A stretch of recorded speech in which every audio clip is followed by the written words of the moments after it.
sekali sekali lagi, kenapa nanti juga Romo akan jelaskan. Dulu kan kita trennya pengakuan dosa, gitu kan. Sekarang dirubah oleh Vatikan dengan buku-buku yang apa segala macam menjadi sakramen tobat. Itu sangat berbeda, pengakuan dosa dan sakramen tobat penuh arti yang sangat berbeda. Walaupun maksudnya sama, ya. Kalau pengakuan dosa seolah-olah kita tuh saya mau ngaku nih dosa-dosa saya ini nih loh, dosa-dosa saya ini A B C D F G. Nah, kalau sakramen tobat adalah pertobatan untuk mendamaikan kita dengan Allah. Itu arti signifikannya yang ternyata cukup berbeda dalam secara apa ya, secara psikis gitu loh. Kalau sakramen pengakuan dosa dan sakramen tobat itu sungguh berbeda karena sakramen tobat adalah dengan dosa-dosa yang saya miliki, maka hubungan saya dengan Allah ada korsleting. Nah, ini yang mau saya perbaiki. Satu. Dan kedua, ternyata dosa besar itu, jika kita mempunyai dosa besar, itu kalau kita renungkan kembali, itu berawal dari dosa-dosa kecil loh ternyata. Jadi nggak mungkin langsung jreng besar, pasti ada dosa-dosa kecilnya.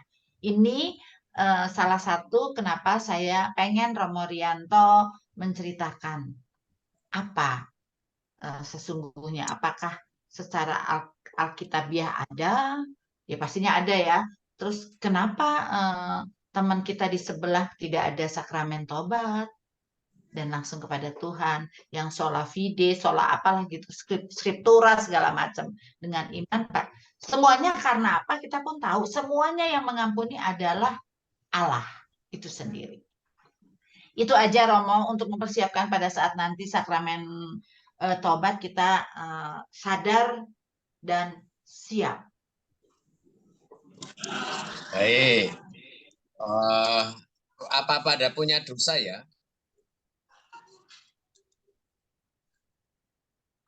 Ini pada punya dosa enggak ini? Nanya apa ngeledek? Banyak Romo. Banyak. Perlu berapa Romo? Apalagi Romo dosanya paling banyak. Nah, iya karena menanggung dosa umat juga ini kan. Iya, kesedot sama Romo semua. Nah, jadi berkaitan dengan dosa, mengapa ada pengampunan? Karena ada dosa. Tentu itu jawabannya. Dan pengampunan ini hanya milik Tuhan. Hanya Tuhan yang bisa memberikan pengampunan atas dosa kita. Lalu nanti kita akan melihat bagaimana proses pengampunan atas dosa-dosa kita dalam terang iman Kristiani. Tapi yang jelas, kalau kita runut bagaimana kita berdosa, ini dari kitab Kejadian. Beberapa saat dalam misa harian yang lalu kita mendengar kitab Kejadian. Sejak awal manusia diciptakan dan segala sesuatu diciptakan. Ya. Di sana semua diciptakan oleh Allah baik adanya. Bahkan ketika mencipta manusia di hari terakhir, itu Allah menjadikan manusia secitra, segambar dengan Allah. Lalu mereka semua hidup dalam keselamatan. Hidup digambarkan sebagai kehidupan di Taman Firdaus atau Taman Eden, itu kan satu gambaran tentang kesempurnaan di mana mereka manusia hidup bersatu dengan Allah dan harmoni dengan ciptaan yang lain. Kapan manusia mulai berdosa? Itu saat Hawa dan Adam melanggar perintah Allah, yaitu mengambil buah terlarang. Tetapi kerap kali ketika kita berdosa, yang kita lakukan adalah menyalahkan setan. Tapi lupa bahwa setan itu hanya menggoda. Setan tidak pernah memaksa manusia untuk berdosa. Tapi dengan segala kecerdikannya, setan ini memutarbalikkan segala sesuatunya. Kalau kita baca dalam kitab Kejadian, itu bagaimana ular mendekati Hawa lalu berkata, "Hei Hawa, kan kamu oleh Tuhan boleh toh makan semua itu buah-buahan di taman ini." Ini kan sudah memutarbalikkan fakta bahwa Tuhan memerintahkan semua boleh kamu makan kecuali buah yang ada di tengah itu. Tapi setan memutarbalikkan. Nah, iblis itu. Untung si Hawa masih ingat. Enggak kok, semua boleh saya makan kecuali yang di tengah itu nggak boleh kamu makan. Nah, mulai setan mempengaruhi pikirannya. Iya, kamu nggak boleh makan karena buah itu akan memberimu pengetahuan tentang mana yang baik, mana yang benar. Dan dengan demikian kamu akan menjadi sama seperti Allah. Mulailah ini godaan ini. Ya, lalu kitab suci mengatakan Hawa melihat buah itu memang menarik. Ya. Dan akhirnya Hawa mengambil buah itu. Jadi keputusan untuk mengambil buah itu dan memakannya, itu keputusan Hawa. Ya. Setan tidak memaksa. Setan hanya mempengaruhi. Maka kalau orang sudah membuat keputusan dan akhirnya melakukan sesuatu yang bertentangan dengan kehendak Tuhan, itulah dosa. Dan efek dari dosa adalah relasi sosial dengan yang lain. Masih dalam kitab Kejadian 1:20 sampai 30 itu ya, akan kita bisa membaca di sana ketika Adam dan Hawa itu yang tadinya makan itu kan Hawa. Kemudian Hawa menyerahkan buah itu kepada Adam. Dan ini gobloknya cowok ya. Cowok itu kalau sudah di dekat wanita itu kadang kan nggak berpikir ya. Ikut saja. Tidak bertanya ini buah dari mana, apakah ini boleh atau tidak. Dia di kitab suci kan nggak dikatakan. Dan Adam pun ikut memakannya. Nah ini jadi dengan mudah cowok jatuh dalam kalau sudah di dekatnya ada cewek, luluh hatinya ini kan. Sehingga dosa atau keputusan berdosa melanggar perintah Tuhan yang dilakukan oleh Hawa berdampak sosial. Dosanya melibatkan orang lain karena Adam jadi ikut berdosa. Dan ketika ini diketahui, mereka juga menjadi malu, tetapi ada mekanisme mempertahankan diri, tidak mau disalahkan. Ini efek dari dosa. Sehingga ketika Tuhan tahu, hei kamu di mana? Kami sembunyi. Mengapa sembunyi? Pasti kamu makan buah terlarang. Kan? Kami malu karena kami nggak pakai pakaian. Loh, siapa yang mengatakan kamu telanjang? Pasti kamu makan buah terlarang. Tuhan langsung tahu. Nah, Hawa, manusia, si Adam langsung bilang, wanita yang kau ciptakan bagiku itulah yang memberi saya buah. Jadi langsung menyalahkan orang lain, nggak mau disalahkan, nggak langsung merefleksikan, ya saya bersalah, tapi mencari teman, ya. Atau kalau bisa berlindung di balik kesalahan orang lain. Itu loh wanita yang kamu ciptakan. Menemani saya, itu yang menjadikan saya ikut makan buah. Lalu Tuhan tanya pada Hawa, dan Hawa kemudian menunjuk itu loh ular yang menggoda saya untuk makan. Dari ungkapan ini ternyata dosa sudah membawa dampak sosial di mana relasi interpersonal yang tadinya baik-baik saja akhirnya rusak dan orang cenderung saling menyalahkan. Tapi di sisi lain ego manusia menjadi lebih besar karena dia ada mekanisme untuk melindungi diri sendiri dan kemudian menyalahkan orang lain.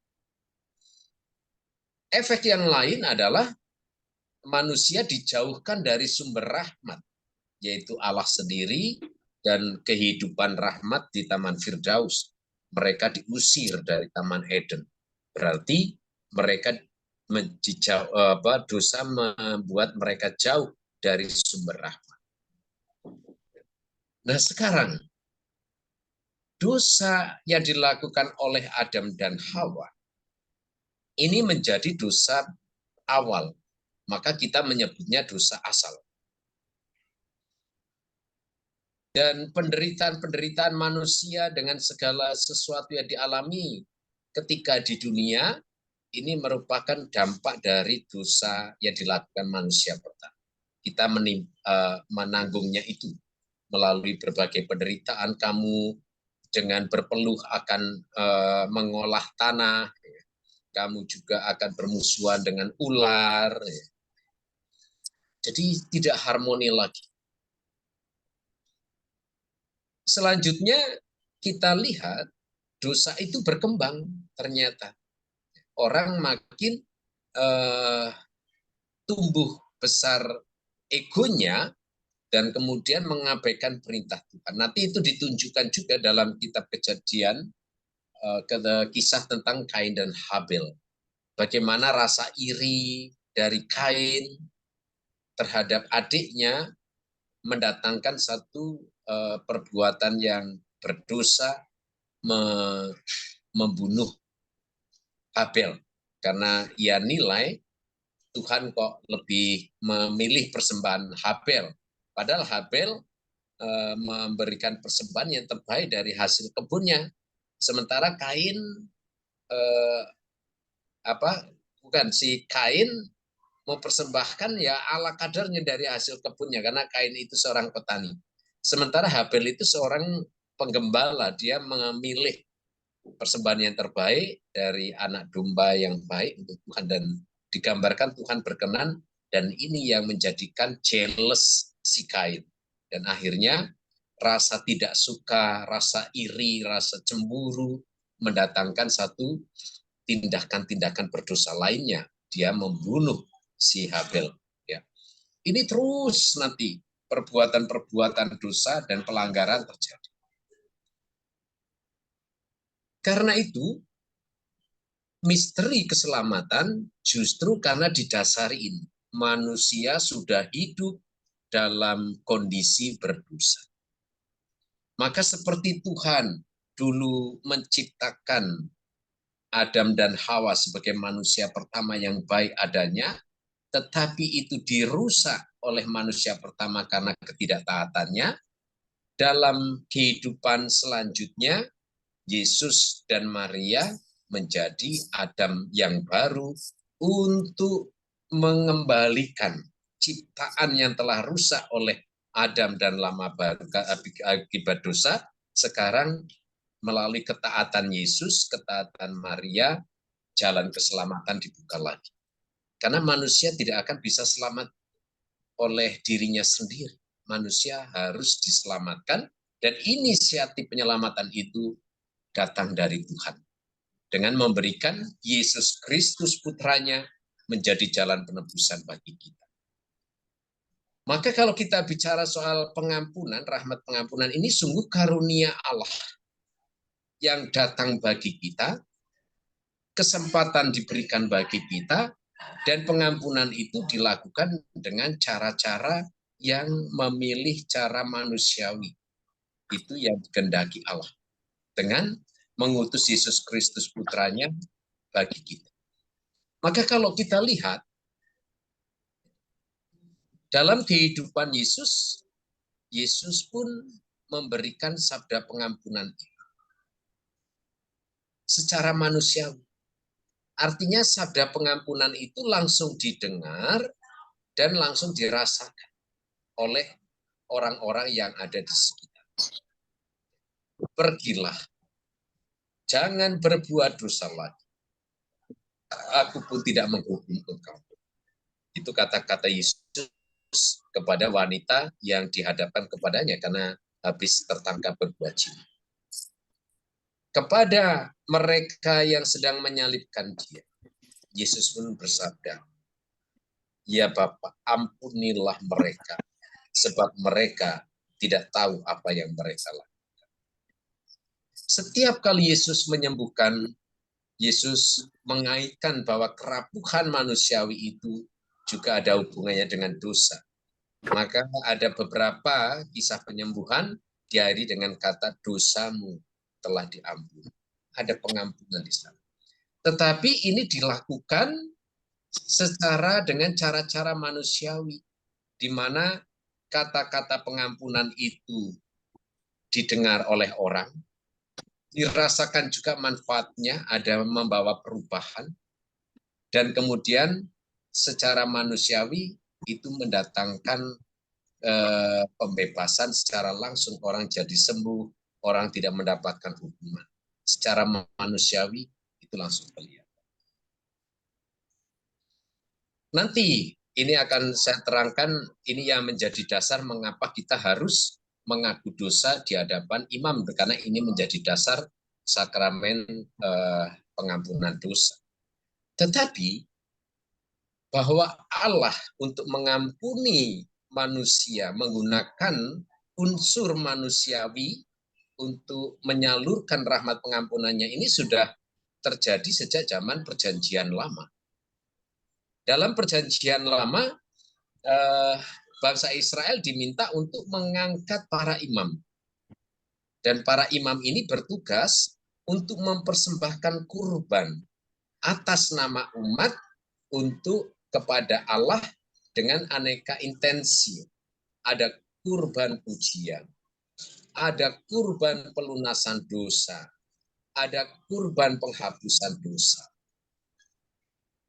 Maka orang Israel ada ketentuan dari Taurat untuk setiap saat mempersembahkan kurban ya, kepada imam melalui imam.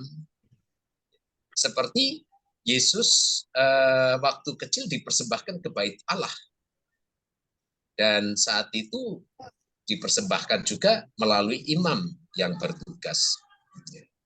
Lalu ketika Yesus masih kecil, Yusuf dan Maria juga membawanya ke bait Allah dan mereka membawa persembahan dalam rupa burung merpati seperti ketentuan bangsa Israel. Dan yang mempersembahkan kurban itu adalah imam. Kita masih ingat bahwa imam itu dipilih dan diurapi oleh Allah. Dan imam-imam inilah yang menjadi perantara antara Allah dan umat Allah. Rahmat Allah dicurahkan melalui imam, melalui peribadatan yang dipimpin oleh imam. Lalu segala kurban syukur, korban persembahan itu juga dipersembahkan oleh imam atas nama umat dengan meletakkannya di altar dan mendoakannya kehadirat Allah. Zaman dulu, imam Perjanjian Lama, mereka selain mempersembahkan kurban bakaran dengan memotong kambing, memotong binatang sesuai ketentuan Israel, kemudian ditaruh di altar dan kemudian dibakar, seperti juga persembahan Kain dan Habil yang dibakar. Lalu ada juga jenis persembahan untuk penghapusan dosa. Jadi ada satu ibadat penghapusan dosa yang dilakukan oleh bangsa Israel. Semuanya datang ke hadapan imam, kemudian imam nanti mempersembahkan kurban untuk pelunasan dosa. Menurut ketentuan Perjanjian Lama, kurban pelunasan dosa itu mereka dengan membawa persembahan. Yang dulu yang dicari itu adalah kambing yang berwarna hitam untuk pelunasan dosa. Jadi ada kambing berwarna hitam dan kambing berwarna putih. Kambing yang berwarna putih atau domba yang berwarna putih ini dipotong, kemudian darahnya nanti untuk dipercikan kepada umat yang hadir oleh imam itu sebagai asperges ya, penyucian. Lalu kambing yang hitam nanti dikalungi. Jadi setiap jemaat yang hadir itu menulis dosa-dosanya, kemudian nanti dikalungkan di kambing hitam itu semua. Lalu setelah itu kambing hitam dilepaskan. Dan ini sebagai simbol bahwa dosa-dosa sudah dilepaskan. Ini kan manusiawi sekali, ya. Artinya langsung kelihatan dan diyakini dosa-dosa itu sudah dibawa oleh kambing hitam, tidak tahu pergi kemana, sehingga itulah menjadi tanda penghapusan dosa. Tapi tradisi itu sekarang kita kenal dengan istilah kambing hitam, ya kan? Kambing hitam itu orang yang dipersalahkan bukan karena kesalahannya diri sendiri. Ini sama dengan tradisi dulu, kambing ditangkap, lalu dosa-dosa umat dikalungkan, suruh pergi. Padahal kambing nggak salah, ya.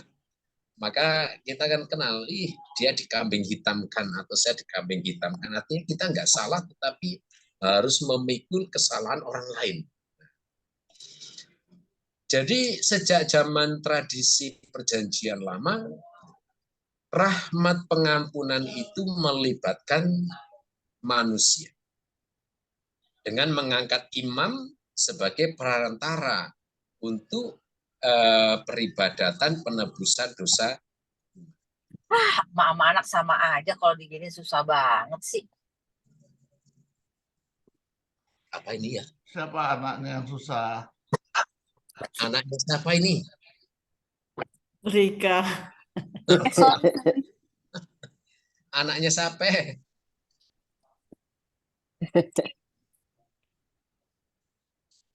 Silakan Romo. Sampai ini jelas ya? Jelas, Romo. Alurnya jelas. Oke, alurnya Jelas, dulu. jelas. Nah, sekarang rahmat pengampunan itu dalam konteks perjanjian baru sekarang dilakukan oleh manusia Yesus, yaitu Putra Allah yang berkenan menjadi manusia. Dan kita mengakui bahwa Yesus itu adalah Sang Mesias yang terurapi. Dia juga kita akui sebagai Imam Agung. Maka kalau kita membaca kitab Ibrani, di sana kita akan ditunjukkan bahwa Yesus adalah Imam Agung yang menjadi imam mempersembahkan korban untuk pelunasan dosa-dosa umat manusia. Karena meskipun sudah ada sarana pengampunan melalui ibadat perjanjian lama, ternyata dosa juga belum hilang. Karena itulah Allah mengutus putra tunggalnya hadir sebagai manusia dan diakui sebagai Mesias, diakui sebagai imam. Mengapa dia diakui sebagai imam agung?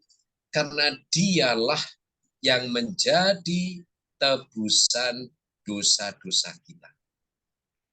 Seluruh hidupnya menjadi sabda pengampunan untuk kita yang lemah, untuk kita yang bersalah melalui kata-kata secara nyata, aku mengampunimu. Pergilah dan jangan berbuat dosa lagi, aku pun tidak menghukum. Tapi lebih dari itu adalah, kalau kita baca Ibrani, Yesus sendiri yang menjadi imam sekaligus menjadi korban. Kalau dalam perjanjian lama, imam ada umat membawa korban domba kurban, lalu dipotong, darahnya dipercikan untuk penebusan dosa. Kalau sekarang dalam perjanjian baru, Yesuslah yang mempersembahkan dirinya.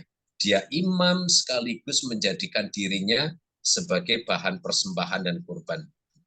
Di mana wujudnya?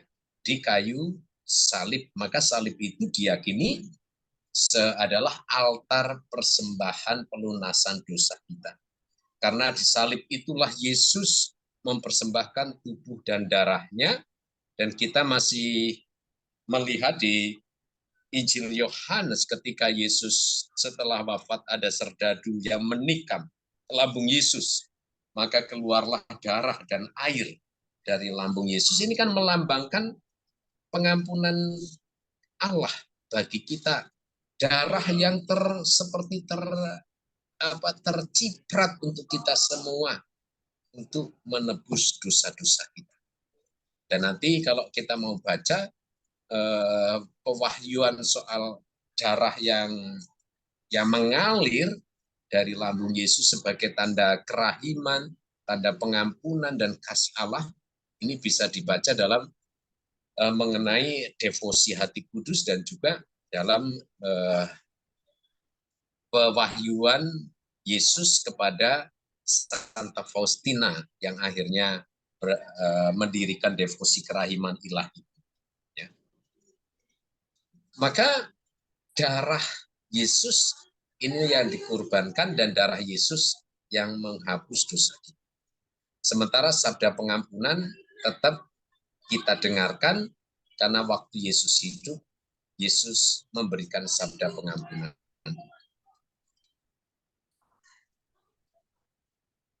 Seperti zaman perjanjian lama ada imam yang menjadi perantara pengampunan. Zaman perjanjian baru, Yesus sendiri yang menjadi perantara pengampunan itu melalui kurbannya. Lalu zaman sekarang, zaman gereja yang berkembang, kan Yesus sudah nggak ada lagi. Maka Yesus mengadakan sakramen imamat. Dan sakramen imamat ini salah satunya adalah kewenangan untuk memberikan sakramen pengampunan dosa bagi umat, menjadi perantara pengampunan. Dalam kitab suci, sabda Yesus kepada Petrus yang merupakan perwakilan dari para rasul dan ini menjadi suksesio apostolika. Gembalakanlah domba-domba. Kepadamu kuberikan kunci kerajaan surga. Apa yang kamu ikat di bumi akan terikat di surga. Dan apa yang kamu lepaskan di bumi akan dilepaskan juga di surga. Nah, gereja meyakini bahwa sabda ini diberikan kepada Santo Petrus, para rasul, dan kemudian nanti para pengganti-penggantinya yang tergabung dalam imamat, entah itu nanti sebagai uskup, sebagai imam, untuk mengikat apa yang harus diikat dan melepas apa yang harus dilepas. Dan itu adalah sabda untuk rahmat pengampunan yang diberikan untuk para imam. Ya. Artinya, para imam diberi kuasa untuk mengatakan kalau memang dosamu diampuni, ya akan terampuni. Tapi kalau mengatakan dosamu tidak diampuni, akan tidak diampuni juga, akan tetap Apakah pengampunan ini akhirnya menjadi eksklusif milik Tuhan, milik imam? Ternyata tidak. Karena sabda pengampunan dan perintah pengampunan itu juga diberikan kepada kita, murid-murid Yesus. Ampunilah, maka kamu pun akan diampuni. Ya, ada banyak sabda pengampunan kalau kita baca kitab suci. Bahkan kemarin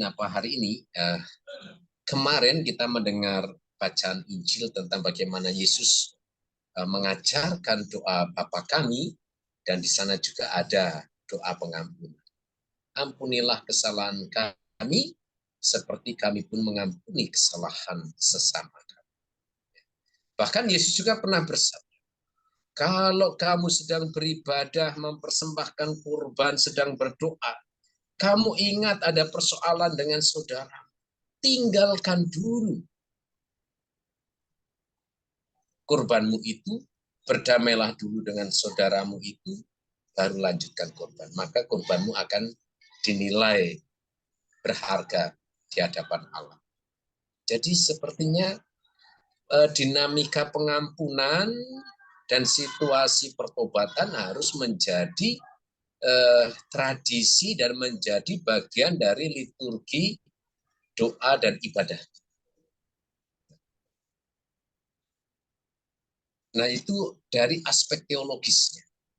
Mengapa kita mengaku dosa melalui perantara. Karena memang sudah sejak semula dalam tradisi perjanjian lama itu ada perantara untuk pengampunan dosa. Para imam perjanjian lama, kemudian imam agung, ya, imam agung Yesus sendiri yang menjadi imam sekaligus korban, dan maka kita menyebut Yesus sebagai anak domba Allah karena dia telah rela sebagai persembahan sebagai korban untuk penebusan dosa kita. Kalau zaman dulu kan itu anak domba Allah yang putih, ya kan, disembelih, darahnya dipercikan, lalu yang hitam untuk melarikan semua dosa-dosa kita. Nah, kalau zaman Yesus, Yesus sendirilah yang kemudian menjadi anak domba Allah. Lalu zaman Rasul dan gereja, kuasa pengampunan itu diberikan kepada para rasul dan penerus-penerusnya sampai sekarang, yaitu para uskup dan para imam yang merupakan suksesio apostolik atau penerus dari karya-karya para rasul. Nah, sekarang aspek psikis. Orang bertanya, apakah kalau saya mengaku bukankah saya bisa mengaku dosa langsung kepada Tuhan? Kan Tuhan lebih maha tahu daripada saya mengaku dosa di hadapan imam yang manusia biasa. Malu dong, apalagi imam ini kenal saya. Maka ini sebenarnya alasan-alasan yang muncul dari alasan psikologis kita, beban pikiran, beban afeksi kita, perasaan kita yang merasa tidak nyaman ketika kita berhadapan dengan sesama manusia dan kemudian mengaku dosa pada dia. Tapi kita lupa bahwa hal ini sebenarnya sudah diteruskan, merupakan penerusan dari zaman dulu, bahwa Allah memang menghendaki rahmat pengampunannya disalurkan dengan cara manusiawi dan melibatkan manusia. Supaya apa? Supaya menjadi nyata bahwa karya pengampunan Allah ini sungguh nyata, bisa dirasakan, dan menjadi pengalaman yang membebaskan, melepaskan, dan menyelamatkan. Sabda itu nyata, pengampunan itu nyata. Coba sekarang, kalau kita misalnya mengaku dosa di hadapan Tuhan dalam doa kita, ya Tuhan, saya mengaku dosa saya ini. Ya, kita hanya berdasarkan Tuhan tahu dosa-dosa saya, dan saya sudah mengakukan dosa pada saya. Tapi pernah enggak secara ilahi Tuhan juga langsung mengatakan, sama seperti ketika Yesus masih hidup, pergilah, aku tidak menghukummu, dosamu diampuni. Tidak pernah kita mendengar kata-kata itu. Kita hanya mendengar satu tertulis di Alkitab, dan itu kita yakini. Tapi untuk saat ini, akhirnya penilaian-penilaian dosa dan pengampunan, kalau kita tidak melibatkan aspek manusiawi, ini hanya dinilai oleh diri sendiri. Saya sudah mengaku dosa, saya yakin dosa saya diampuni, tapi tidak ada kejelasan kepastian batin apakah saya mendapatkan pengampunan atau tidak. Ini yang menyebabkan banyak orang, meskipun secara pribadi, dia merasa sudah mengaku dosa, berdoa dengan pengakuan dosa. Tetapi karena tidak secara sakramentali, tidak ada tanda nyata yang dia dapatkan dengan menerima berkat absolusi dari Romo. Aku melepaskan engkau dari semua dosamu. Ada keplongan. Maka banyak orang meskipun sudah berdoa mohon pengampunan, tetapi secara psikis, secara batin tetap terbebani. Karena belum ada keyakinan apakah dosanya sudah diampuni atau tidak. hanya berdasarkan keyakinan subjektif, berdasarkan sabda Tuhan, kalau kamu mengaku dosa, kamu bertobat, dosamu pasti diampuni. Lupa bahwa setiap dosa itu berdampak sosial. Ada hal-hal menyangkut relasi kita dengan orang lain akibat dosa kita yang harus diperbaiki. Dan itu yang disebut nanti penitence. Ya. Penitence itu perbaikan atas hal-hal yang sudah kita rusakkan akibat dosa. Nah, kalau kita mengaku dosa secara langsung kepada Tuhan, kita nggak bisa tahu penitence apa yang harus saya lakukan. Kita hanya menyerahkan dosa, kemudian merasa sudah mengaku dosa, setelah itu kita kembali lagi biasa saja, tetapi dosa itu tidak memberikan, pengakuan dosa itu tidak memberikan damai dan tenang. Orang masih terganjal. Tapi ketika kita sudah mengungkapkan Tuhan, ya, Bapa, pengakuan dosa saya terakhir dulu 3 bulan yang lalu. Dosa-dosa saya saat ini adalah ini. Itu Bapak dosa saya. Saya mohon penitensi dan pengampunan yang berguna bagi saya. Ini kan ungkapan manusiawi. Kita dengan rendah hati mengungkapkan itu. Maka ada yang karena aspek psikis orang tidak merasa malu untuk mengakui dosanya, sehingga ketika mengaku dosa, dosanya tidak diakukan semua. Hanya dosa-dosa umum, ya saya ini. Tapi ada dosa-dosa yang mestinya harusnya diakukan, terutama apalagi kalau dosa besar, tapi nggak diakukan. Sehingga nanti pengakuan dosanya juga tidak efektif, karena dia sepulang pengakuan ya, tidak akan merasa damai, masih ada yang tersisa yang belum dibereskan. Lalu dalam setiap sakramen di gereja Katolik itu syaratnya sakramen itu memiliki forma dan materia. Demi sahnya. Forma itu kata-kata. Format. Materi itu adalah sarana yang digunakan. Maka seperti sakramen Ekaristi, itu materialnya roti dan anggur. Lalu formanya apa?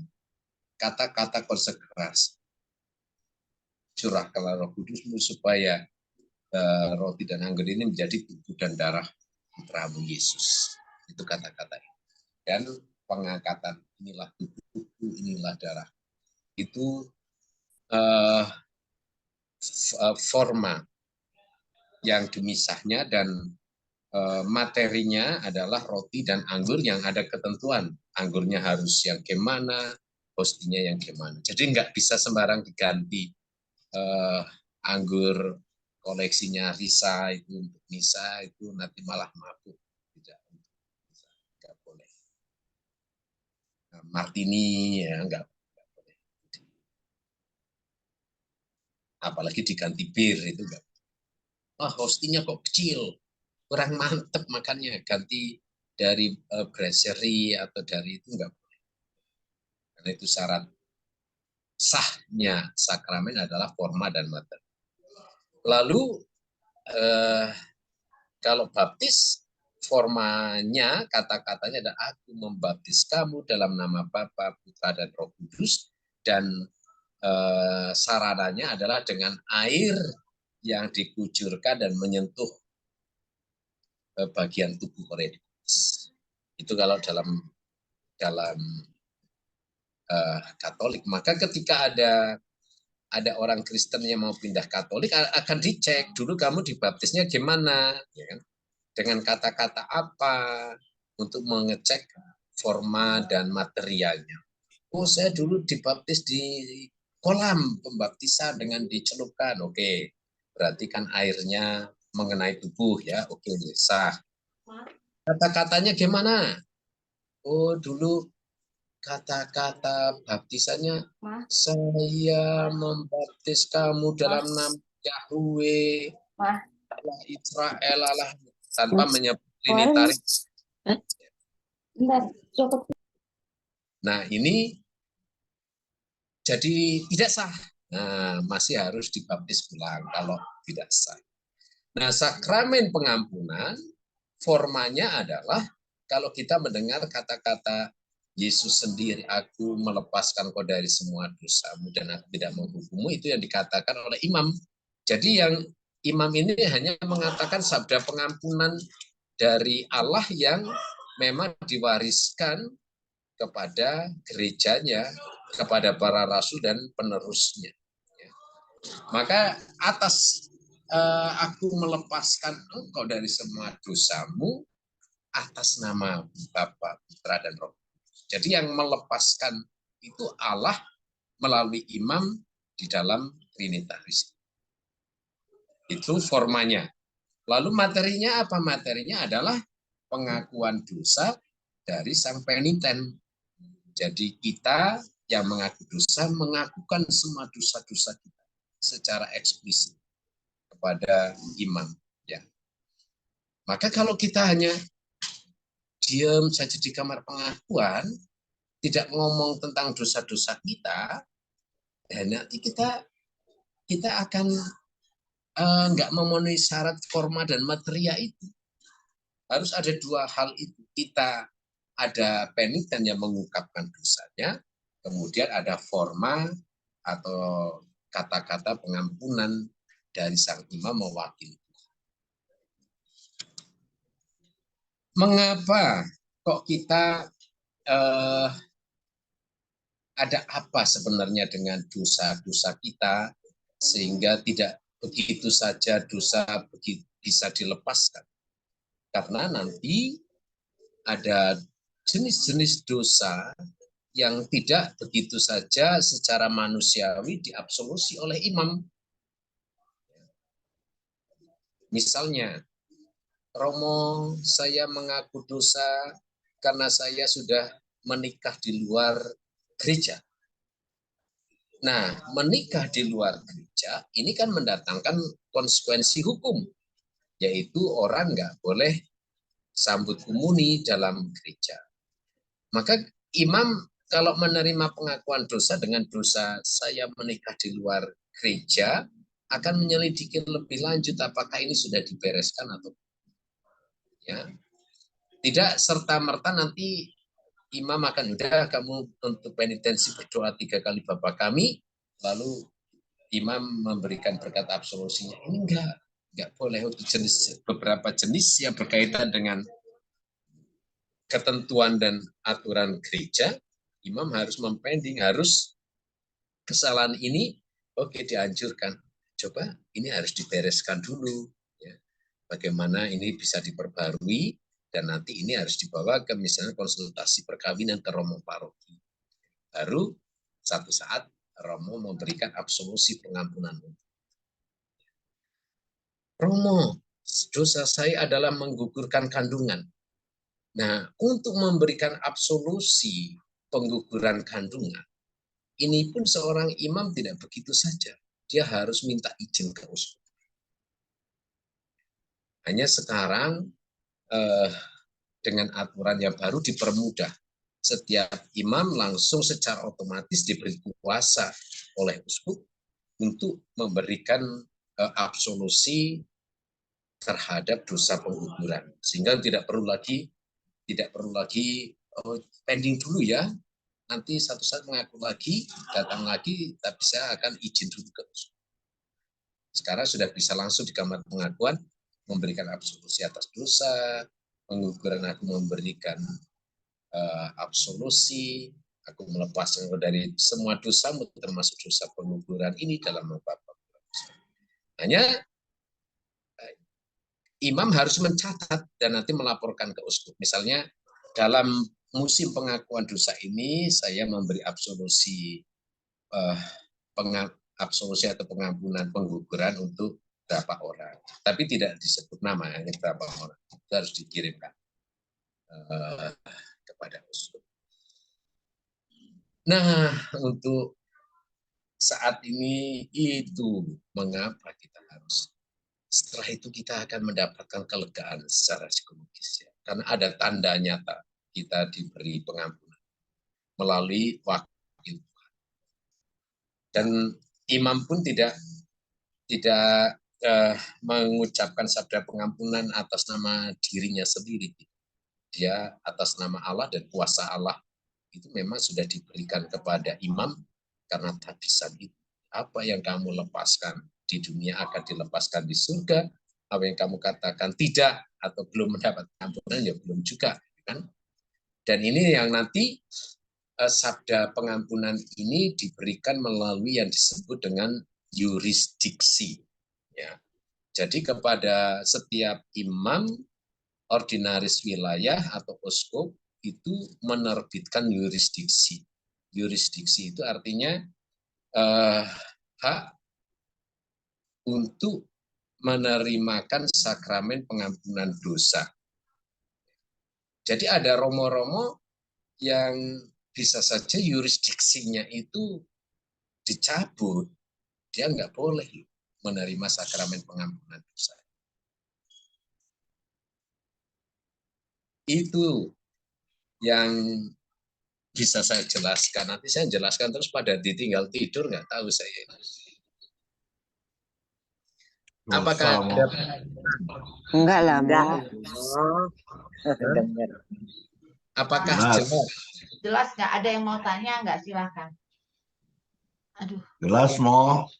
Ya, Saya jelas nggak ada yang nanya dong. saya itu sedikit ya kasus supaya ada ringkas sedikit, Mo ya. Hah? Kesimpulan dari apa yang Romo khotbah tadi, ya. Jangan kesimpulan lah, Rek, orang belum nanya jawab. Bukan kesimpulan, maksudnya Pemahaman Reiki. Ya. bukan Iya. bahwa pengampunan itu milik Tuhan. Setan hanya menggoda keputusan dosa oleh manusia. Misteri keselamatan adalah gara-gara satu orang, semua orang kena kutuk. Maka gara-gara satu orang pula, orang diampuni. Pengampunan Yesus dapat didengar secara manusiawi. Dalam perjanjian lama, pengampunan pertobatan melalui iman. Dan dapat pengampunan pun Imam. melalui Oh, iman. Imam. Yesus adalah imam agung. Imam yang sekaligus menjadi korban. Pertobatan dan pengampunan melalui air dan darah Yesus. Yesus menunjuk Petrus sebagai representasi para imam untuk melepaskan dosa. Sehingga tanda pengampunan menjadi nyata dan tidak melanggar ketentuan gereja. Manusia cenderung berbuat dosa terhadap sesama, namun ingin diampuni secara pribadi. Seharusnya pengampunan pun berindikasi sesama melalui imam sebagai lambang gereja atau umat. Begitu ya, Romo ya? Ya. Oke. Mungkin dari kita yang mendengar ini ada yang ingin disampaikan, waktu dipersilahkan. Aku mau ngomong dulu. Ya. Romo, Ya. kemarin itu saya KKS ini dengan Romo Ratno. Dia punya oke dong, itu kan seniornya Romo ya. Senior ya Romo dia. Senior apa sama? Akhirnya Sama. bisa Romo Ratno Sama. ya. Oke. Dia kita KKS sama Romo. Dia bercerita tetapi cukup menarik sama saya. Jadi dia bilang seperti ini. Romo benar. Nggak setiap Romo mempunyai kuasa untuk itulah itu. Dan itu yang menentukan tentunya yang di atas. Tetapi rata-rata Romo paroki itu pasti dikasih. Jadi kita nggak perlu tahu ini dia dapat nggak ya, ini dapat, kita nggak usah pusing. Pokoknya udah diatur dengan keuskupan masing-masing. Selagi kita di paroki kita ya. Kalau ada tamu yang kita nggak kenal datang mau ngaku dosa, nah itu yang harus warning. Kecuali dapat izin. Oke, aku ngerti di situ. Nah kemarin dia ngomong itu menarik. Saya nggak pernah dia dengar itu. Ada seseorang yang datang jadi setiap Romo harus mengetahui apakah dia boleh dapat penentensi atau berkat aja. Ya. Atau absolusi atau penitensi, yang umum penitensi lah ya, Ya. atau berkat saja. Dia bilang, kalau ada yang datang kepada saya, dia menyatakan pengakuan tobat dia, saya hidup bersama, saya samenleven. Tidak ada ikatan yang resmi. Itu seorang Romo tidak diperkenankan, yang seperti Romo bilang, memberikan absolusi. Jadi hanya berkat. Berkat bahwa dia datang. Tentunya ada dosa-dosa lain yang bisa ya Romo ya. Penitensi untuk dosa, Romo akan pilah-pilah dong. Yang ini saya akan kasih penitensi, bla bla. Yang ini tidak, hanya saya kasih berkat. Dia bilang masuk di akal, karena apa? Nggak ada gunanya. Begitu dia pulang dari ruang pengakuan, dia melakukan lagi hidup bersama. Ya. Atau kawin yang tidak setara gereja, yang Romo bilang tidak boleh komuni. Jadi dia akan memanggul, dosa itu tidak akan lepas di dalam dirinya, kecuali saya tidak lagi untuk hidup bersama. Seperti itu. Baru itu bisa. Ya Romo ya. Itu benar ya Romo ya. Nah, tapi kalau saya tidak mengakui, bagaimana? Kalau tidak mengakui dosanya? Iya, saya tidak bilang bahwa saya hidup bersama, atau saya kawin siri, atau saya tidak kawin secara gereja, kan tidak boleh komuni pasti, karena itu semakin dosa besar ya Romo ya, gitu ya. Semakin dosa besar, karena berarti dia menyembunyikan sesuatu yang jelas dilarang dalam dirinya dan tidak mau terbuka. Langkah terbuka ini menjadi langkah atau niat baik untuk orang mau memperbaiki diri, toh. Tapi kalau dia masih menutupi, berarti dia tidak pernah ada usaha untuk memperbaiki diri. Oke. Ini Jadi, nah itu yang makanya pertobatan itu ya, bukan pengakuan dosa ya. Kalau pengaku ya nggak, dosa gue ini, tapi kepertobatan yang dibutuhkan. Karena hubungan kita dengan Allah menjadi agak ada koslet ya Romo, gitu kan? Nah, di sini kalau dia berbicara itu, dia mengatakan bahwa tunggu Romo ya. Itu bikin saya agak lebih melepas dan mengikat. Dia bilang apa artinya di dalam gereja Katolik melepas dan mengikat? Itu diatur dari Katekismus Gereja Katolik ataupun dari kitab suci itu sendiri ya Romo ya. Di sini kata mengikat dan melepas berarti siapapun yang akan kamu kucilkan di dalam persekutuan, maka Allah pun akan mengucilkannya dari persekutuan dengan dirinya. Itu. Ya, mengikat ya. Mengerikan sekali. Kemudian siapapun yang kamu terima kembali dalam persekutuanmu, maka Allah pun akan menerimanya kembali dalam persekutuan dengan dirinya. Jadi perdamaian dengan gereja tidak dapat dipisahkan dari perdamaian dengan Allah. Gitu ya Romo? Ya. Berarti aturan gereja sendiri, kalau dia tidak melepaskan, dia akan tetap terikat. Dan Allah sama tidak akan, yang tadi Katekismus Gereja Katolik tadi, panjang soalnya. Benar nggak sih itu Romo? Coba terangkan secara. Karena dalam hal ini jarang loh ada diterangkan seperti itu ya. Pokoknya dosa-dosa ini. Tapi yang ini nih dosanya, apakah dosa besar atau enggak ini? Dalam hal ini. Yang dosa yang mana? Yang itu kita tidak hidup yang samenleven. Kita hidup yang benar lah, pokoknya tidak boleh komuni lah. Tadi Romo udah bilang tidak boleh komuni kalau begini gitu kan. Jadi kalau dosa-dosa yang sampai mendatangkan sanksi tidak boleh komuni, itu tergolong dosa yang besar. Oh, ya hidup bersama juga tidak boleh komuni. Ya, kalau hidup bersama berarti kan dia hidup di luar pernikahan yang diakui gereja. Gereja ya, pokoknya hidup di dalam di luar pernikahan yang diakui oleh gereja. Kalau yang di gereja agama lain termasuk tidak diakui. Tidak diakui kecuali Protestan ya, kawin Kristen oke ya kalau Kristen ya. Gimana kalau Kristen?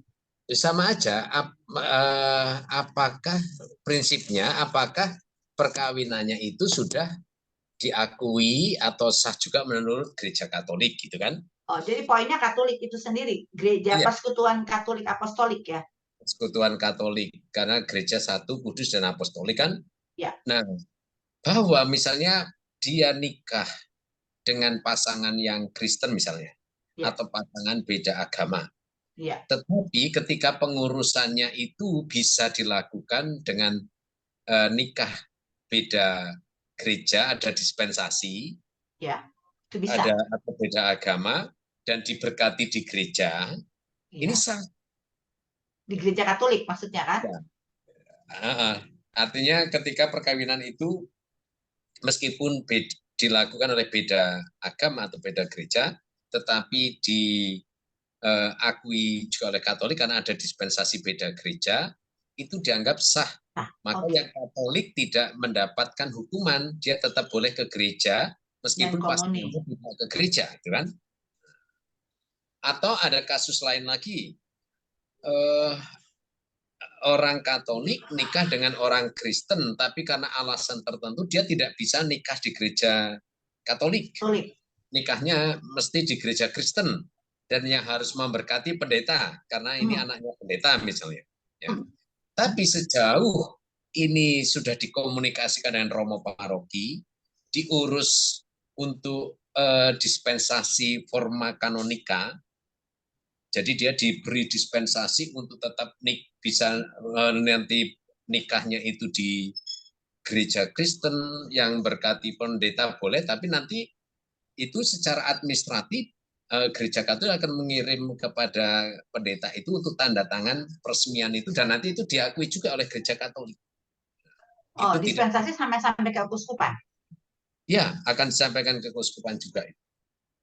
Oke, berarti itu kalau orang yang tidak mengakui, kan kalau dia datang ke Romo, aduh minta maaf saya benar-benar ini saya bla bla bla begini, Romo tidak akan mengasih penentensi atau absolusi ya. Romo hanya bisa memberikan berkat saja, berkat untuk dia hadir ke sini menyatakan bahwa dia ini, atau enggak sama sekali. Nah, nanti Romo hanya akan mengatakan untuk dosamu soal perkawinan ini belum bisa untuk dibereskan, harus dibereskan secara administratif dengan pembaruan perkawinan. Nanti akan dianjurkan kamu datang ke Romo paroki membicarakan hal ini. Untuk dosa-dosa yang lain, Romo bisa memberikan absolusi, gitu kan? Berarti itu wajib ya seorang Romo di dalam pengakuan. Wajib, karena kita sebelum tahbisan itu ada masa di mana kita belajar secara khusus mendalami soal sakramen pengampunan dosa. Ya. Ujiannya itu ya juga dalam waktu sekian menit di kamar pengakuan itu kita langsung menjadi hakim kan? Iya, betul. Langsung memutuskan masalah ini bisa nggak diabsolusi atau tidak. Ya. Karena kalau nggak lulus, misalnya orang frater nggak lulus ini ujiannya soal nama ujian ad audindas atau apa ya, untuk ujian pengakuan dosa ini, ya dia bisa jadi Romo tapi nanti nggak boleh menerima pengakuan dosa. Yuridis itu ya. Oke. Oh itu, dan itu ada ya ternyata. Ada aturannya, dan bisa aja yurisdiksi seorang Romo itu dicabut karena pelanggaran-pelanggaran imamatnya atau pelanggaran-pelanggaran di kamar pengakuan dosa. Misalnya dia membocorkan dosa orang, membocorkan dosa orang, dia bisa dicabut, bahkan Romo itu bisa diekskomunikasi. Ya. Korupsi juga dong termasuk. Korupsi? Mengakui saya korupsi nih Romo. Gitu. Saya mengaku korupsi, oke. Lalu akan ditanya, tanda pertobatanmu apa nanti sebagai penitens? Iya, apakah kamu akan kembalikan apa yang bukan hak kamu? Kamu akan mengembalikan, apa kamu akan melapor? Nanti Romo akan menimbang niat mereka itu, ya kan? Apakah niat mereka sudah memadai untuk menunjukkan orang ini bertobat. Jadi yang namanya pengakuan bukannya mengakui dosa pulang sudah langsung pasti diberkati, enggak. Nanti apakah ada aspek pertobatannya atau enggak. Oke. Berarti tugas sebagai seorang Romo dalam hal ini deg-degan juga ya. Karena Romo kan bukan sebagai Romo, sebagai Allah kan yang tahu kan mana yang ini gitu kan Romo. Iya. Berat juga ya Romo. Ya, Nggak berat. asal saya pikir hanya pengakui dosamu sudah diampuni, janganlah berbuat dosa bla bla bla bla gitu. Enggak ya Romo ya. Dan kita harus menyimpan semuanya itu dan melupakan semuanya itu setelah itu, nggak boleh Oh iya sering. iya. Pasti itunya iya, tapi di dalam hal keputusan penentensi, absolusi ataupun bla bla itu kan Romo harus tahu kan secara apa ya, secara aturan. Iya, Aduh si Risa yang datang gak enak gua sama Risa, nah kan gak enak, gak bisa begitu kan maksudnya gitu loh. nggak bisa. Nah, maka coba harus menanggung sendiri semuanya itu. Maka kan seperti misalnya kan ada yang umat ngaku dosa. Ini umatnya gadis cantik gitu kan. Romo, saya mengaku dosa, ya silakan dosa saya jatuh cinta dengan Romo. Ya kan? Dosa Romo. nggak tuh?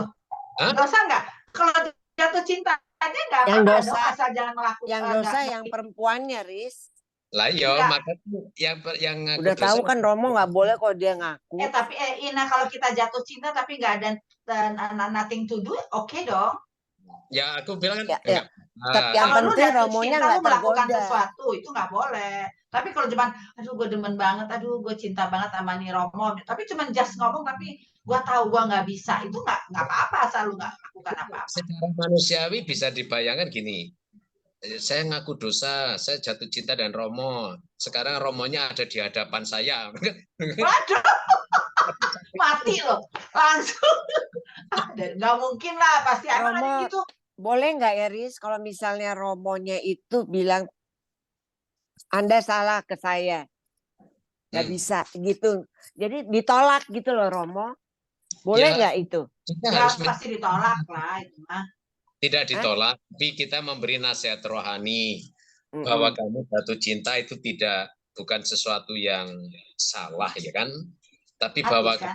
kamu jatuh cintai seorang Romo, nah ini kamu salah alamat. Salah alamat, betul. Oh Kamu iya. tetap memelihara cintamu, tetapi dengan wujud doakanlah selalu Romo ini. Udah, Dan, lebih dari itu jangan lagi ya kan. dan matikanlah cintamu itu, ya kan Romo? Orang kan kalau jatuh cinta nggak pernah dibikin gue mau jatuh cinta nih kan, enggak, totonya kenapa gue ada rasa begitu. Romo belum pernah sih jatuh cinta. Nah, ya kan masalahnya nanti menjadi beban Romo itu ketika sudah keluar, ya kan? Keluar dari kamar pengakuan, ketemu dengan umat itu lagi kan? Aduh, gak enak betul. Biasa Romo, saya patah hati gitu, gimana dong? Kita harus biasa, tidak jadi GR, menahan. Itu kan perjuangannya di situ. Kita nggak boleh lalu, kamu tadi yang anu ya, bilang ini ya. Nggak boleh itu melanggar. Nanti kita bisa dikenai hukum itu, Romo. Oke. Jadi ya udah oke. Kemarin kami agak berdiskusi tentang itu. Tapi ya berdiskusinya karena ibu-ibu gereja kan banyak banget kita ya Romo ya kemarin dari paroki. Soalnya ini kelasnya kelas paroki. Jadi nggak enak kok morato lagi. Waduh gak enak banget. Ya diem aja semuanya. Ada dia ngomong gitu, itu tidak bisa kan jangan keras orangnya, disiplin banget. Oh iya. Oh, jadi oke lah. Thank you Romo. Dia mau ngisi itu sudah lumayan loh. Dia udah ngaku, dia udah pamit loh mau Mei, kok dia bilang bang bulan Mei sih Mo? Hah? Bulan Mei Apanya? pindah. Juni. Dia udah pamit. Juni. Dia Sudah udah pamit bulan Mei nanti saya terakhir di Stefanus.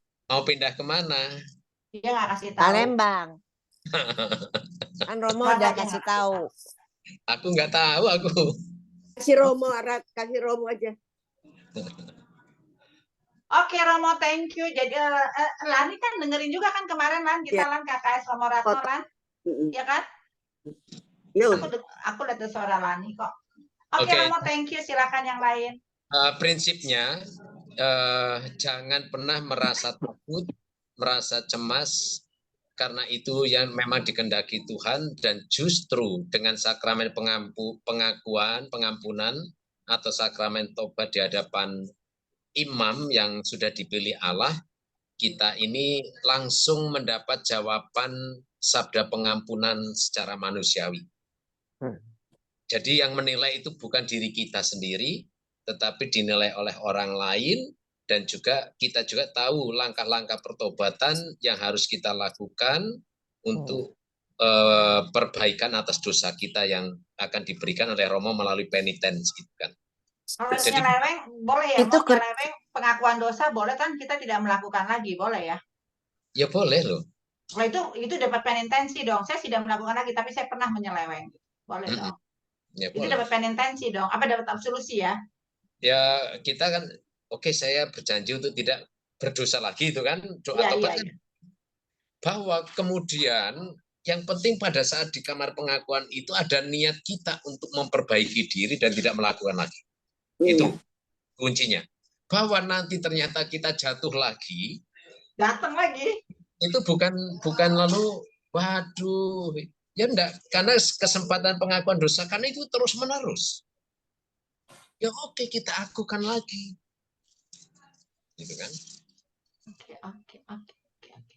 Kayak laboratorium loh ya, datang terus sampai itunya turun, sampai hasilnya sampai- bagus. Iya, Ya, hasilnya bagus. Ramo, satu ini di luar penyimpangan. Aku cuma mau tanya, Dali Jano SCY itu bruder apa pastor? siapa? Dali Jano SCY di Lampung. Harijano. Dali Jano. Enggak, karena aku harus berhubungan sama dia, aku panggilnya Romo atau bruder, gantinya Romo Aan. Yayasan SD ya, yayasan sekolah. Gantinya Romo Aan, Romo Aan Putra, Sigit. Aan Dwi Putra. Kan Aan Dwi Putra ke Kalimantan, toh? Nah, Romo Sigit sekarang. Terus Bukan, ada ini Dali Jano tuh siapa ya? Harijano. Dali Jano. Dia Harijano. Serapapun. Aku harus biasakan ini apa, sekolahan mau uang sekolah. Ya. Oke, thank you. Oke, begitu semua ya, tante-tante. Tante siapa mau? Ini Tante Irwana, Tante Irwina, aduh Romo ganti-ganti kayak Arwana. Irwana. Romo, saya tadi yang Romo bilang itu saya melalui prosesi itu, mungkin Romo sudah dengar ya. Kalau saya tidak boleh komuni sebelum saya diberkati. Sebelum dibereskan apa yang Dibereskan, ya. Nah, ini yang pertanyaan saya sih sebenarnya, pada saat absolusi kan dosamu telah diampuni, lakukanlah doa Bapa kami 2 kali, Salam Maria berapa kali, itu kriterianya dari mana Romo? Beda-beda kan? Oh, kriteria untuk Dari menentukan pengakuan dosa yang kita lakukan. ya suka enggak, itu terserah Romonya kok. Oh iya, bebas Suka aja ya. Kalau pasangannya ngantuk enggak dengarkan dosanya, udah kamu nanti penitensinya jalan salib. Nah, itu bisa aja ya kan. Oh iya. Jadi itu suka-suka Romo ya. Aduh, jalan salib, aduh. Oh, itu bukan dapat wahyu ya, Mo? Udah. Jadi Romo dengan kebijaksanaannya mempertimbangkan dosa-dosa yang diakukan. Lalu ini kan doa penitens itu bukan per se bahwa dengan mendoakan itu sebagai pembayaran dosa, tidak. Ini hanya ungkapan untuk tanda niat bertobat diawali dengan doa penitensi, ya toh? Maka pada prinsipnya Romo diberi kebebasan untuk menentukan doa penitens yang utama untuk membantu orang bertobat, gitu kan.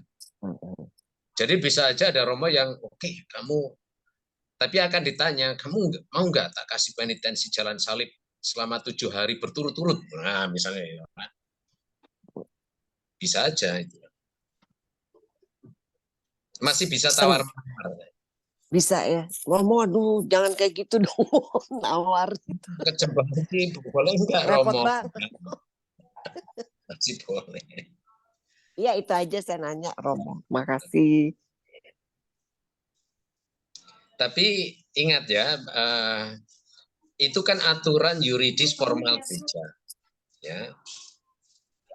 Tapi jangan dikira bahwa orang yang yang terima komuni penuh dengan orang yang saat ini belum boleh terima komuni karena alasan tertentu. Berarti orang yang terima komuni penuh ini terberkati, orang yang tidak terima komuni tidak terberkati atau berkatnya kurang, ini belum tentu.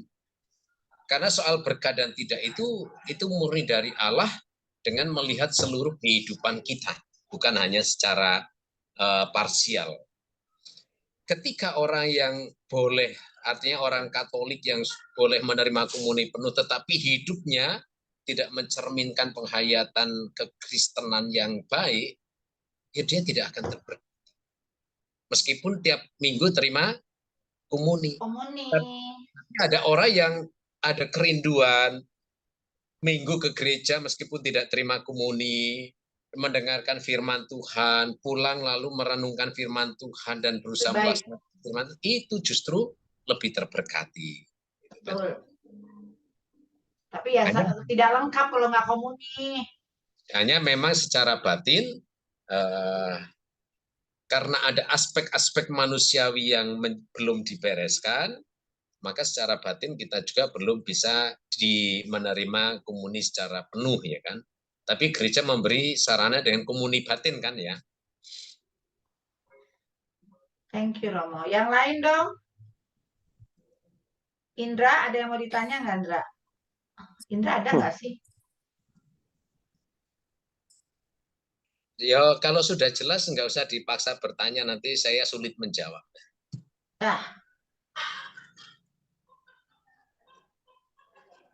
Titin tuh Titin. Indra nggak ada, Indra. Indra nggak ada. Sudah Titin. jelas. Iya. Adek deh kalau gitu adek yang rajin ngaku dosa ya dek. Udah jelas, mau paling cuman mau nanya, emang ada ya mau ya kalau orang ngaku dosa terus nggak diampuni gitu, ada nggak sih mau kira-kira? Bukan tidak diampuni, tetapi jenis-jenis dosa akan dipilah-pilah oleh Romo sebagai gembala umat, sebagai imam. Apakah memang secara hukum gereja dosa yang ini boleh langsung diabsolusi, ya kan? Absolusi itu tanda nyata dari pengampunan Allah, ya. Seperti Yesus kan berkata, pergilah dosamu diampuni dan jangan berbuat lagi. dosa lagi. Jadi syaratnya adalah dosamu diampuni tapi jangan berbuat dosa lagi. Nah, sebagai contoh, kalau misalnya dosanya dosa kumpul kebo, nah, kalau nanti setelah keluar kamar pengampunan masih kumpul kebo enggak, atau malah kumpul kambing atau kumpul sapi. Nah, ini kan kalau enggak konsisten itu kan. Maka itu yang menjadi aspek manusiawi yang harus dipertimbangkan saat pengampunan dosa, dan dengan kita menjadi jelas bahwa ada hal-hal yang masih harus saya bereskan. Ada hal-hal yang sudah saya bereskan melalui absolusi. Ada ketenangan batin. Tapi kalau sekarang kita diem aja ngomong, Tuhan saya kumpul kebo di hadapan, mengakui kumpul kebo di hadapan-Mu ya Tuhan, aku percayakan belas kasih-Mu. Kan nggak ada suara dari Tuhan, ya dosamu diampuni apa. Kita hanya berdasarkan firman yang tertulis. Tapi maka ini yang akan menjadi ganjalan subjektif secara psikis ya bagi kita. Sehingga meskipun begitu masih ada orang yang akan merasa nggak tenang. Itu hebatnya kita punya sakramen pengampunan dosa. Begitu ya. Terima kasih Romo. Ya. Baik, kita semoga ini semakin menyemangati kita untuk memanfaatkan rahmat yang ditawarkan Allah melalui gerejanya dengan sakramen pengampunan dosa. Hanya ada dalam gereja Katolik kita ada sakramen pengampunan dosa, maka manfaatkan. Dan ini menjadi jalan bagi kita untuk semakin terus menyucikan diri, menyempurnakan diri. Dan ini bukan hanya untuk imam, untuk awam, bahkan imam pun ada kewajiban setidaknya sebulan sekali itu harus mengaku dosa. Ya. Kalau awam itu hanya setidaknya Paskah dan Natal, ya kan? atau minimal sekali Paskah, sebelum Paskah itu mengaku dosa. Tapi kalau kami para imam dan religius malah diwajibkan setidaknya sebulan sekali harus pengakuan dosa. Karena ini menjadi jalan penyucian bagi kami. Jadi jangan takut, manfaatkan rahmat. Begitu kita doa ya. Siapa yang banget mau? Hah? Cepet banget. Loh, sudah jam ini. Mau rapat ya mau? Hah? Romo tadi Bruder namanya, Bruder. Oh, Bruder yang di sana itu Vincenzo. Orang apa sih namanya susah banget? Vincenzo Dalija. Ini Vincenzo Dalija. Ini orang sebenarnya namanya Vincentius. Hanya dulu dia di Roma dipanggil Vincenzo. Kayak Jawa mentomo. Orang Jawa memang dia. Oh, mukanya Jawa benar. Iya, orang Tugu Mulyo sini. Oh iya, oke. Aku tanya ini Romo apa Bruder ya? Romo, saya Bruder Bu. Oh ya udah. Nanti salam, kenal enggak dengannya? Oke, tak foto. Nah, nggak mau bos ya. Oke, Rek, Romo mau pergi deh kayaknya, Rek. Ada yang mau nanya lagi nggak mau? 1, 2 ada boleh lah. Siapa yang mau nanya?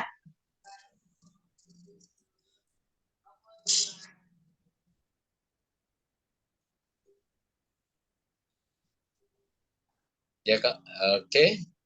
Kalau sudah jelas ya. Kalau sudah tinggal jelas, ya. ditutup ya Romo sama Romo berkat. Oke. Ya doa siapa, Rik? Romo lah. Ya Romo. Saya belum jadi Romo. Riki belum jadi Romo. Belum. Baik, kita berdoa dalam nama Bapa dan Putra dan Roh Kudus. Amin. Allah Bapa yang penuh cinta kasih, Engkau dengan kasih-Mu telah mencipta kami sebagai gambar-Mu, sebagai orang makhluk yang penuh dengan rahmat-Mu. Namun akibat dosa menjadikan kami kerap kali kehilangan rahmat-Mu, menjadikan kami tidak lagi sempurna, dan dengan mudah kami jatuh di dalam dosa-dosa yang lain. Kendati demikian ya Allah, Engkau tetap mencintai kami dan memberikan jalan bagi kami untuk menerima karya keselamatan. Yesus Kristus Putra-Mu telah Kau berikan sebagai Imam Agung yang mengorbankan diri untuk penebusan dosa kami. Dan Dia pun bersabda bahwa Dialah jalan, kebenaran, dan hidup yang akan menuntun kami kembali kepada-Mu. Maka semoga iman kami semakin diteguhkan untuk setia menjalankan kehendak-Mu di dalam Putra-Mu Yesus. Dan kala kami jatuh di dalam dosa, kami pun akan kembali menerima kerahiman-Mu, seperti Engkau yang selalu siap sedia dengan kasih-Mu, menerima, menyambut dengan sukacita anak yang hilang. Engkau Sang Gembala yang agung juga akan penuh sukacita memanggul kami yang hilang ketika kami datang kembali kepadamu di dalam tobat sejati. Karena itu ya Allah, tuntunlah kami agar di hari-hari mendatang kami senantiasa memiliki sikap tobat atas segala kesalahan dan dosa kami, dan dengan kerendahan hati kembali kepadamu untuk menerima kasih dan rahmat pengampunan-Mu. Tuntunlah hidup kami selanjutnya, agar kami tidak mudah tergoyahkan oleh godaan si jahat dalam hati kami, tetapi kami tetap berdiri tegar untuk mengikuti kehendak dan kebenaran-Mu. Terpujilah Engkau ya Allah, dan kini kami mohon berkat-Mu untuk hidup kami, untuk keluarga kami, untuk anak-anak kami, untuk juga seluruh karya dan kehidupan kami, agar kami senantiasa mendapatkan berkat terbaik dan segala sesuatu yang kami lakukan, Engkau berkati dan dapat kami gunakan sebagai sarana untuk memuji dan meluhurkan Engkau. Terpujilah Engkau ya Allah, kini dan sepanjang masa. Amin. Bersama keluarga kita dalam kehidupan selanjutnya, dalam seluruh kehidupan dan karya kita, senantiasa dilindungi dibimbing dan dilimpahi berkat oleh Maha Kuasa Bapa, Putra, dan Roh Kudus. Amin. Amin. Terima kasih Romo. Romo, Terima kasih, Risa, Romo. Riki, terima Risa, kasih. Riki. Terima kasih Romo. Terima kasih Risa, Riki, Risa. Sore. Terima kasih. Kasih Bye. semuanya. Sampai ketemu. Jumpa. Bye. Bye.